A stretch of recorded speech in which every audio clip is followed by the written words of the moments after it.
My name is Sylvia, and I'm a 38-year-old housewife working part-time. My daughter, Melody, graduated from college last year and has moved out, so now I live with my 50-year-old husband, Victor. With Melody's departure, I find I have a bit more time on my hands these days. Victor and I met on a blind date and clicked immediately. Our relationship progressed quickly, and we were married not long after. We were soon blessed with a daughter. Even though it was my first experience with parenting, I was determined to give it my all. I left my job to become a full-time stay-at-home mom, handling all the housework and childcare on my own. Victor, however, wasn't supportive. When he finished work early, he would go out drinking, and on his days off, he preferred to entertain himself elsewhere. If he wasn't out, he'd simply lounge around in his room. His attitude was dismissive, as if housewives had an easy life and enjoyed living without contributing. His outdated perspective on my role often left me frustrated. I've considered divorce, of course, but I hesitated. I didn't want to end our marriage just because he was uncooperative and had a sharp tongue. I decided it would be better for my daughter if both parents stayed together, so I adjusted my perspective. I resolved to raise her on my own terms, relying on my husband only for his paycheck. This approach worked for a while, but things took a turn when my daughter started middle school. My husband began siphoning money from our household funds, claiming it was for company expenses or business entertainment. This resulted in considerable financial strain on the family. To help alleviate the pressure, I took on a part-time job. Despite my efforts, my husband continued to complain about everything. He belittled my work, dismissing it as insignificant because I was just a part-timer, and implied that any work a woman did was inherently easy. His lack of respect for women in general was clear, though I maintained a facade of compliance while silently planning to get my revenge.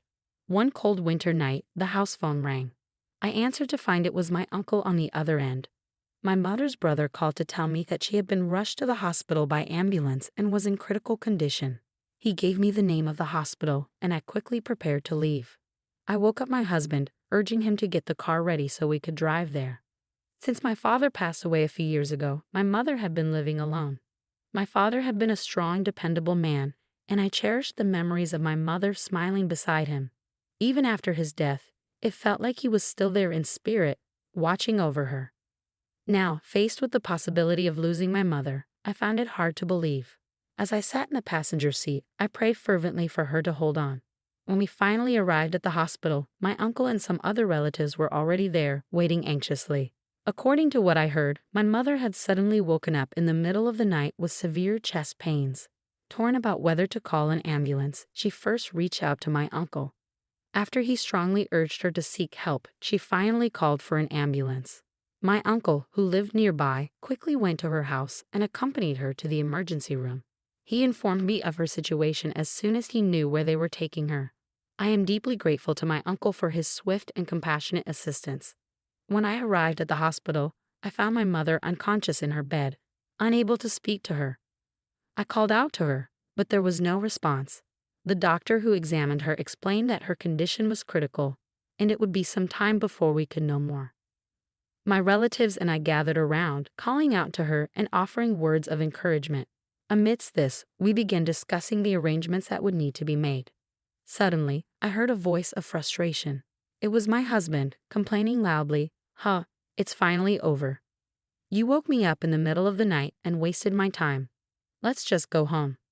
It was my husband's voice I heard, and when I looked over, I saw him sitting in a corner of the room, clearly frustrated. In the midst of my worry for my mother, I had forgotten he was there. I turned to him and said, "Please go home. You don't need to stay." Though my mother was unconscious, I worried that she might hear his harsh words. I didn't want him to add any more distress to the situation. Ignoring my plea, he grumbled loudly. "So she made me waste my time for what? She doesn't even have much money to leave behind. She was just a useless old hag until the end, wasn't she?" His words were hurtful and deeply disrespectful. After he left, my relatives, who had been worried about me, gathered around. I took a deep breath, calmed myself, and thanked them for their support. I assured them I was all right and that I had decided to divorce him. I returned home just as my husband was leaving for work, feeling a mix of relief and resolve. I immediately packed a box with clothes and essentials and delivered it to my uncle's house before leaving home with my personal belongings. To be honest, I had been secretly planning to divorce my husband when he reached retirement age in a few years. However, his callous comments at the hospital made me speed up my decision. I couldn't bear to live under the same roof as someone who would speak so disrespectfully about my mother. For the time being, I took a room at a business hotel and reached out to the lawyer I had been consulting. That night, my husband called my cell phone. "Hey, what's going on at home? Your mom's still in the hospital, right? You don't have to take care of her, do you? The funeral isn't even set yet. Why don't you come home and cook dinner?" I replied firmly, "Please leave me alone. I won't be coming home anymore, Victor. I'm divorcing you." He snickered and responded dismissively, "If you can do it, go ahead. You're just a housewife with a part-time job." Then he hung up. A few days later, however, he called again, but this time his tone was completely different. "What are these divorce papers and alimony demands?" His voice was filled with impatience. I remained calm and replied, "As I said, I'm divorcing you, and the alimony is justified for the mental anguish I've suffered because of you." "What are you talking about?" he demanded. "I've endured your constant complaints." I calmly explained, "I've documented everything you've said and done in my diary and on my blog." My lawyer said this would be strong evidence. He seemed taken aback, clearly unaware that I had been preparing for this divorce behind his back. "What evidence?" he asked, confused. I responded firmly that any further communication regarding the divorce would need to go through my lawyer and ended the call. Shortly thereafter, my husband and I finalized the divorce. Our savings of $200,000 were divided. Since his share was equal to the amount of alimony for the emotional distress, we agreed that I would receive the full amount of the savings. Naturally, my husband resisted the terms from the start. "There's no such thing as a wife's share," he argued. "I earned that money. If you're taking over your useless mother's house, then that's mine too." Each time, my lawyer calmly explained the situation to him, pointing out that pursuing mediation or court would be costly. By emphasizing the potential legal fees, my lawyer managed to quiet my husband's objections. When everything was finally settled, my ex-husband bitterly complained, "You took all my money. How could you?" My lawyer looked at me with a pained expression and voiced his concerns about my well-being, though his words offered no comfort. To me, my ex's complaints felt like the desperate cries of a defeated man. Less than 2 months after the divorce was finalized, my mother passed away. I organized her funeral with the help of my relatives. Shortly after, I received a call from my uncle and his wife.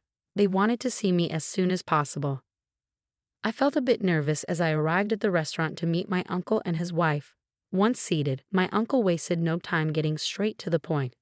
"I received a call from Victor asking to borrow money," he began.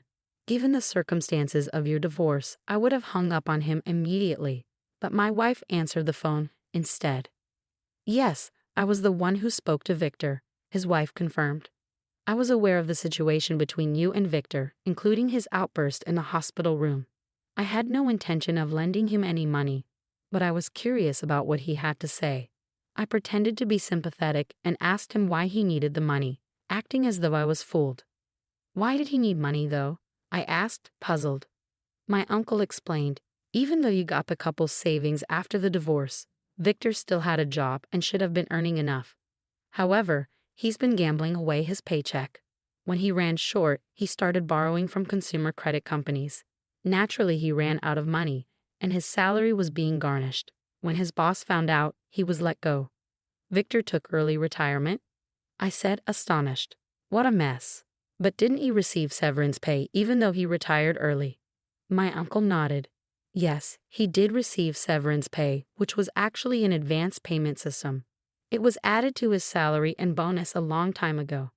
The severance pay he received in advance was based on what he would have earned if he had worked until the official retirement age. Since he retired early, he had to repay the difference when he left. I was surprised. I didn't know he was taking advantage of the advance payment plan.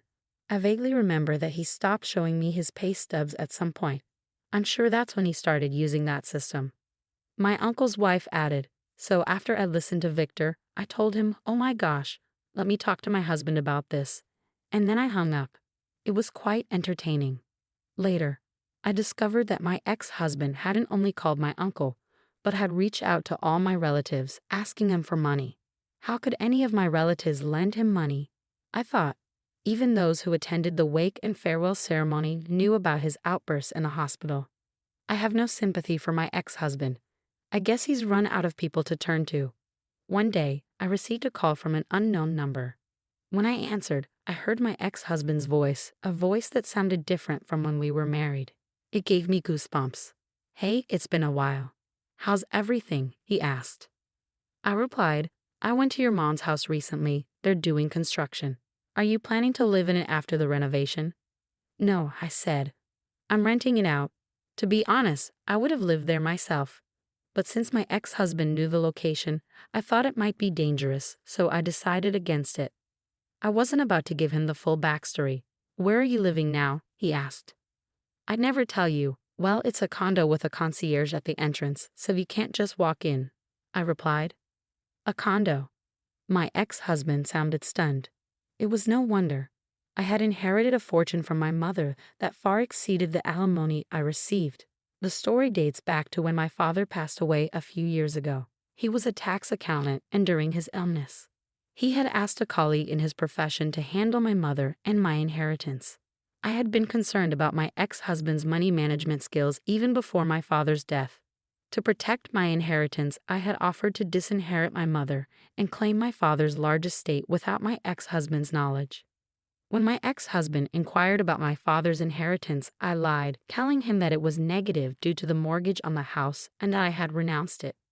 He seemed easily convinced and stopped asking about it. Now, having inherited everything from my mother, my assets were secure from him due to our divorce. My mother was a modest woman who preferred high-quality, simple clothing that lasted. I believe my ex-husband assumed she was poor and had no idea about my financial situation or my plans. I had no intention of informing him. He continued, "If you can afford a condo, why don't you lend me some money? After all, Sylvia, we even had a child together." I replied firmly, "The only thing I'm grateful for is that I met Melody. But that's all. You left me to raise her alone and always looked down on me. The time we spent together was unbearable. Do you really think I would help you?" He persisted, "Let's put the past behind us and get back together." "Absolutely not," I said. "Besides, you're a full-time employee, right? You must be earning well compared to a part-timer like me. And if you work for a few more years, you'll get a retirement bonus, won't you?" I said firmly, "If you're getting a retirement bonus, you better use it wisely." "Well then, goodbye." I finished my point and hung up, pretending not to know about his financial troubles. I felt ashamed of having been married to him and blocked his number to prevent any more calls. About 6 months later, my daughter Melody came to stay with me. As she admired my new place, which felt a bit too spacious for just one person, she said, "Mom, I love your new place. I wish I could live in a house like this someday." I replied, "Your place is nice too. You said you liked it." "That's true, but I can't afford a room like this with my salary," she admitted, taking a sip of her after-dinner coffee and smiling. Seeing her smile brought me a sense of peace. My ex-husband was rarely mentioned between us. "Mom," Melody said, "actually, there's someone I'd like you to meet." "Oh really? You have a boyfriend?" I asked, intrigued. "What's he like?" "Well, don't laugh," she said with a chuckle. "But he's a tax attorney." I laughed. "A tax attorney? How interesting." "There's more," Melody continued. "One day, I found a book on his bookshelf by the same author Grandpa used to read. I thought it was fate." I smiled warmly. What a lovely coincidence. Grandpa would be so pleased. Melody blushed slightly. I looked forward to the day when I would see her future husband standing beside her,